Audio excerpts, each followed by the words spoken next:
Bernie, I'm sorry you don't want to talk about your race for the governor, but I also would like to finish asking the question that I started to ask, primarily because this issue came up last time you ran for office, which was when you want to talk to us, no problem, but when we have questions for you, there's a problem. So I'd like to you can ask the question, Alice, and I'll respond to that as well. I mean, okay, you and I had a difference. May I finish? May I ask a question? Yeah. Thank you. And it's very simple. I've talked to quite a few people in the Rainbow Coalition, or who were in the Rainbow Coalition. They have a sense that a decision has already been made in a vacuum, and they resent that, and that they feel that they have been left out of the process democratically, or left out of the process, and thus have questions about what kind of a leader you would be for a third-party movement in the state. Can you respond to that? No. Other questions? On any subject? Okay, thanks very much. Did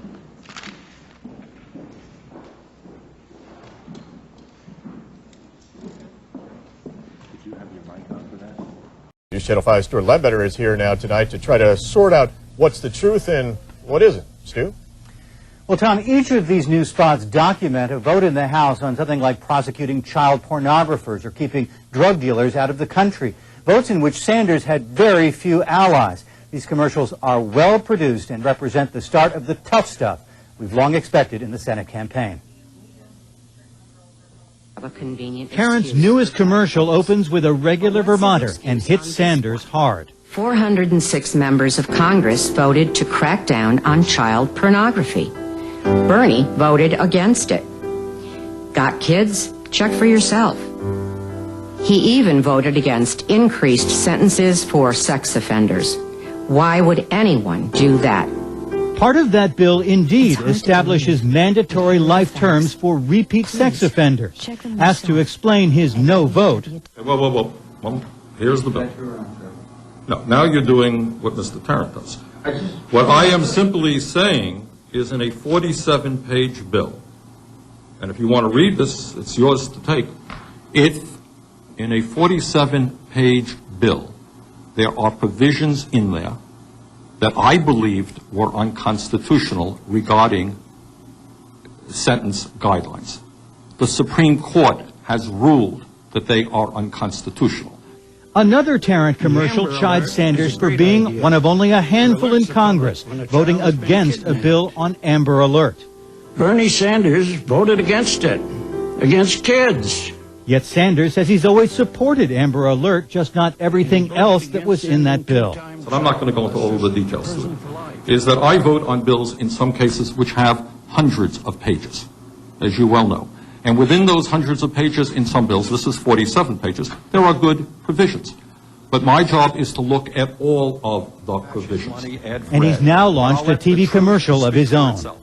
I trust you to use your good judgment. Yet Tarrant says Sanders must explain votes in which he had almost no one else on his side. Any representative of the people of Vermont should be able to discuss how he votes and defend how he votes. That's his job. That's his responsibility. Yet after a few questions with us, Sanders got up and left. Bernie Sanders gets testy pretty quickly when asked to explain himself, saying that these votes were taken out of context. Rich Tarrant, on the other hand, says it's his responsibility as a candidate and to voters to tell you what Sanders never will. And, of course, Tarrant has plenty of money to make himself heard. Tom? Well, Sanders talking one-on-one with 12 News tonight. 12 News political for an interview that had a bit of an abrupt ending. Senator Sanders told me he's optimistic about his chances in Arizona despite being down 20 points in the polls.